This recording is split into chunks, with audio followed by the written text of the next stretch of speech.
Bonjour et bienvenue sur MetaRéaction, je suis Topèche et aujourd'hui je vais vous parler des différents produits que j'ai déjà pu essayer et que je possède vis-à-vis de la cigarette électronique. Je vous remercie à tous pour les milliers et les milliers de vues, des personnes ont reposté ma vidéo, donc je suis assez surpris du succès de la vidéo et j'en suis très content. Alors je préfère rappeler encore une fois, parce que c'est la vérité, que j'ai aucun lien d'intérêt ni d'attachement avec aucune entreprise privée, je suis un particulier. Je suis un salarié, je suis informaticien, enfin il n'y a aucun rapport personnel avec le monde commercial, on va dire, de la cigarette électronique. Ce que je l'espère vous arriverez à croire, vu le nombre de marques et de modèles d'origine différentes que je possède et que donc je vais vous présenter.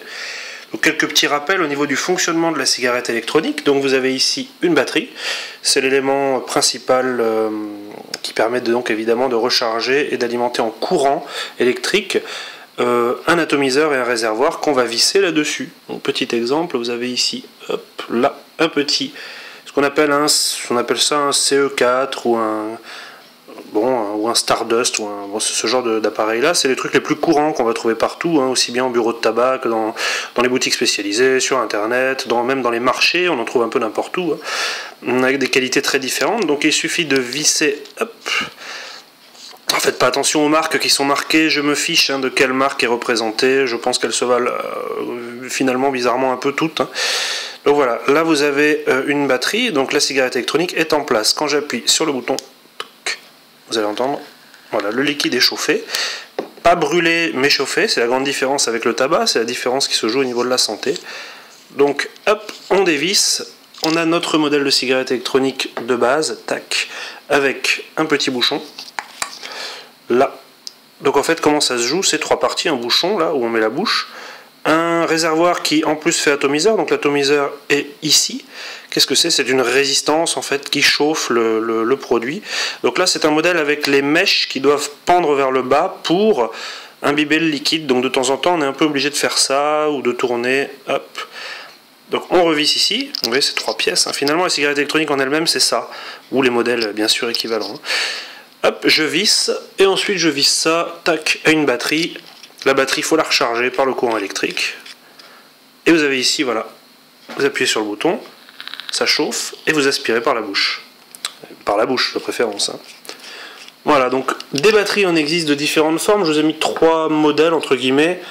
Là, vous avez une batterie, je crois que c'est une 1100 ou 1300, avec un écran qui permet justement de donner des informations comme le nombre de bouffées ou la charge de batterie restante. Là vous avez une batterie 1100, évidemment plus elle est grande et plus la charge sera longue, et là une petite batterie standard 650 mAh.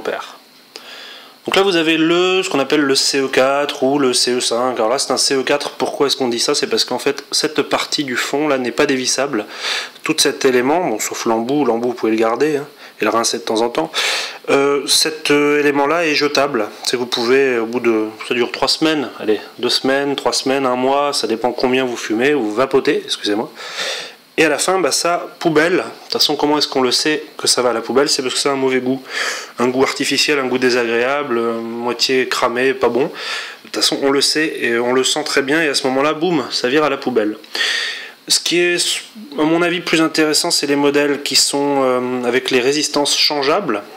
Donc voici 3 autres modèles. Alors ça, ce sont les batteries, et ça, ce sont des types d'atomiseurs. J'en ai déjà 4 différents, et je rappelle encore une fois qu'ils proviennent de marques différentes, et que j'ai aucun intérêt avec les marques. Alors ça, c'est ce qu'on appelle un modèle type IVOD.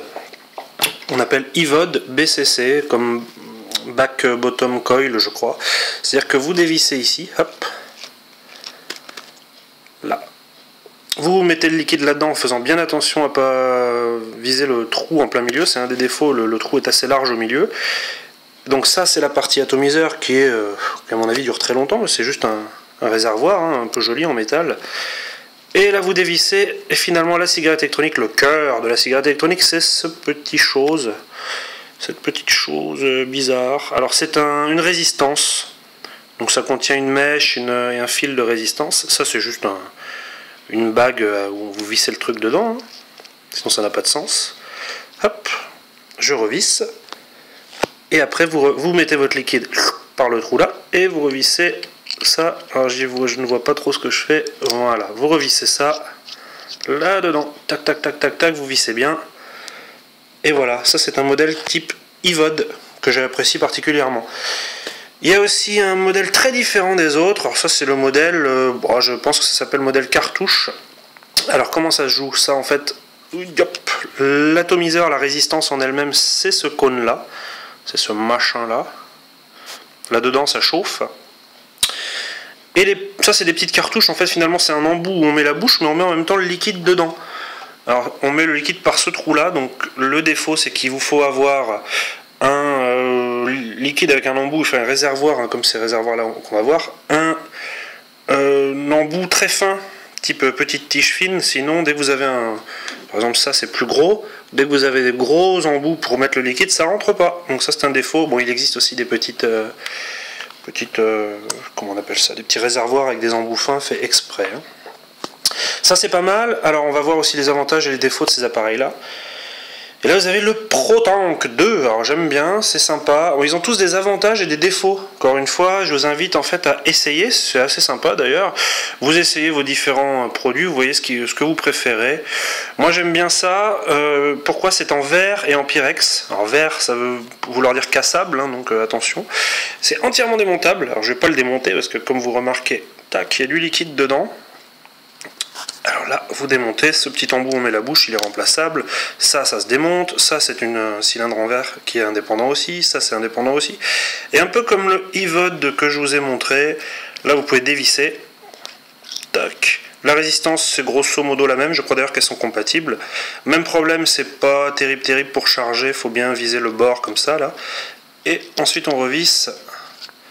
Je me suis servi d'illustration pendant ma vidéo, je me souviens. Quels sont les avantages et les défauts de chacun de ces appareils?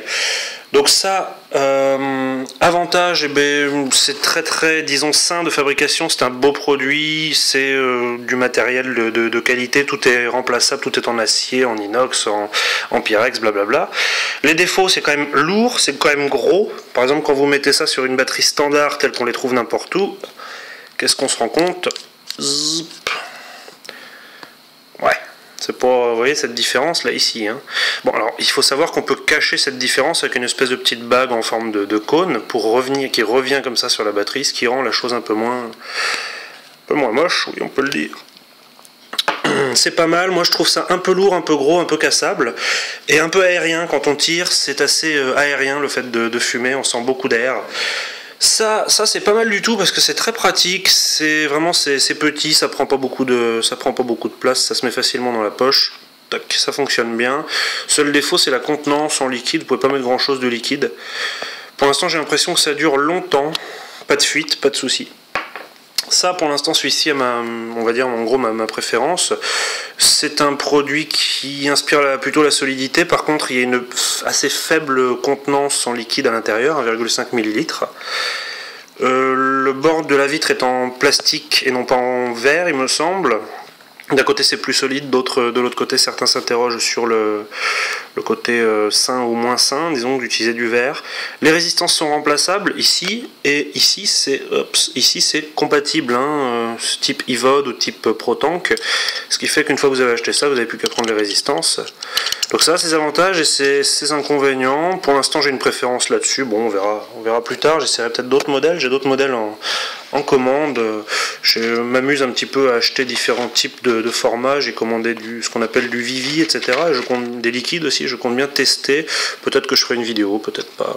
Ça, ce sont des résistances. Alors c'est surprenant, c'est vendu comme en gros comme un médoc, vous voyez. Et vous pouvez remplacer vos résistances. Selon l'endroit où vous achetez, ça coûte plus ou moins cher. Moi je pense que ça peut se trouver à environ 1 euro, un peu plus d'1 euro l'unité, ce qui est pas mal, Donc évidemment tout ça se recharge avec une batterie rechargeable, alors c'est ultra standard. Bon, tout ce matériel là, de toute façon, quel que soit l'endroit où vous l'achetez, faites quand même gaffe. Moi je déconseille d'acheter en bureau de tabac, déjà parce qu'il ne mérite pas votre argent. Et ensuite parce que j'ai déjà eu des mauvaises expériences avec des batteries qui marchaient pas bien, et ça dure pas longtemps, etc. Des glou-glou comme on dit, hein, des sortes de fuites. Voilà, vous rechargez comme ça, tac tac tac tac tac tac. Alors faut pas recharger, voilà, je pourrais aussi me permettre de donner quelques conseils, c'est si vous voulez que votre matos dure, faites bien attention, quand vous chargez, quand vous vissez les deux comme ça, à pas visser trop fort, faut visser à peine, toc. Voilà, pas plus, hein. Faut essayer de visser le moins possible. Ne vissez pas trop fort, sinon vous risquez d'abîmer. Pareil pour ce qui est de la batterie, hein. Là, quand vous le rechargez, alors il y a plusieurs modèles de chargeurs. Là, c'est un chargeur avec un petit fil, c'est pas ce que je préfère. J'en ai un autre qui est plus sympa. Donc, quand vous rechargez, faites attention aussi à pas charger trop fort le pas de vis et à pas trop visser la batterie fort. On en parlait des liquides. Alors, les liquides, c'est pareil, on existe des tas. Encore une fois, j'ai pas de préférence particulière, je suis en train de les tester tous, hein, donc je me fais un peu plaisir. Donc j'ai eu plusieurs types de marques, de modèles. Bizarrement, j'ai pas de préférence particulière pour l'un d'entre eux. C'est plutôt au niveau du goût et de la concentration en nicotine qui va produire ce qu'on appelle le hit. Le hit, c'est cet effet. Ah bah voilà, Proton que nous abandonne. C'est cet effet de petite tension dans la gorge qui va donner l'impression réelle de fumer comme si c'était de la fumée, alors qu'en fait c'est de la vapeur aromatisé, donc c'est vraiment chouette. Donc là on a quoi? On a des gros formats, il existe encore plus gros comme format, et en général dans les bureaux de tabac ou dans les boutiques spécialisées ou sur internet, enfin, le truc le plus basique ça va être des petits flacons de 10 ml vendus comme ça, hein, sous ce format là. Il y a une sécurité enfant pour la plupart du temps, même si on s'en rend moins compte. Hop, au revoir. Là par exemple, si je visse bêtement, ça marche pas, il faut appuyer. Pourquoi? Parce qu'évidemment ça, les mecs, les filles, attention là-dessus, bah évidemment, vous voyez ça, c'est par exemple, c'est pas terrible, on me l'a offert, on me l'a donné dans une commande avec je sais plus quoi, j'avais commandé du matos, on m'avait donné hop, le petit cadeau qui va bien, mais sur les flacons de liquide réglementaires et tels qu'ils devraient tous être, on a la tête de mort. Bon, j'arrête mes conneries. Qu'est-ce que ça veut dire finalement? C'est que, attention, on a des concentrations en nicotine plutôt fortes. Là, par exemple, on est sur du, je sais pas si vous le voyez, 16 mg. On a du 6, du 8, du 0, bon, du 12, et là, ça dépend. Et bien, ce symbole en tête de mort est pour montrer spontanément qu'il y a un danger, parce que oui, il y a un danger, notamment pour les enfants. Ces appareils-là, enfin, ces liquides, pardon, les batteries, les appareils, c'est moins embêtant, mais les liquides en eux-mêmes, faites toujours attention à les ranger. Pourquoi les ranger? Parce que si un enfant se mettait à boire un liquide comme ça, parce que par exemple Frestagada ou je ne sais pas quoi, tous ces produits un peu trop lolo, tous ces liquides à peu parfum sympathiques ou fruités, l'enfant ça lui plaît, il boit, et ben selon la concentration de nicotine, ça peut être très dangereux, ça peut même conduire facilement jusqu'à la mort. Pourquoi? C'est pas à cause du propylène glycol ou des autres substances qui composent la vapeur, c'est selon moi la nicotine en elle-même qui est effectivement très dangereuse, hein, même pour un adulte si on la boit. C'est pas fait pour ça évidemment. Donc attention à mettre sous clé ou à mettre bien en hauteur pour qu'aucun enfant ne puisse s'intoxiquer avec ça. Vous-même faites très attention, vous n'amusez jamais à le boire ou à vous mettre dans les yeux, je n'ai jamais entendu parler de cas de figure comme ça. On ne sait jamais, il y a un peu de tout sur cette terre, enfin bref, il faut faire attention à ce qu'on fait. Cette tête de mort si accueillante est là pour nous le rappeler. Donc on a aussi quelque chose à comprendre, c'est que dans les liquides on a des taux de nicotine, alors ça va de 0, 6, 8 mg, 12 mg, 16, 18, en France il me semble que la limite est à 20, mais qu'on trouve plutôt du 19, par exemple ça c'est du truc acheté en tabac, hop je cache la marque. 19 mg, et là par exemple c'est du glycérine biologique, alors ça devrait rassurer ceux qui s'inquiètent par rapport à la marque, il y en a partout, s'inquiéter à ceux qui pensent à leur santé, aux dangers éventuels de 60 millions de consommateurs. C'est la glycérine biologique à 90% et de l'eau purifiée à 10%, c'est-à-dire que là-dedans techniquement il n'y a pas de propylène glycol, alors on le ressent parce que c'est un produit qui est beaucoup plus gluant, un peu comme du sirop d'érable. Amis québécois, bonjour. Ce produit donc est censé être plus sain, mais il encrasse plus facilement les appareils que vous voyez ici, il encrasse disons les mèches. J'ai oublié de dire qu'ici vous aviez donc les mèches, si je l'ai dit, qui penchent vers le bas et qui doivent tremper dans le liquide, alors que là c'est du bottom, c'est-à-dire qu'en fait la résistance est là, donc le liquide quand vous le remplissez, il est constamment en train de tremper, des toutes petites mèches qui font à peine 2 mm, ce qui est une bonne chose. Voilà donc une petite catégorie de matériel. Tiens, on va foutre le bordel.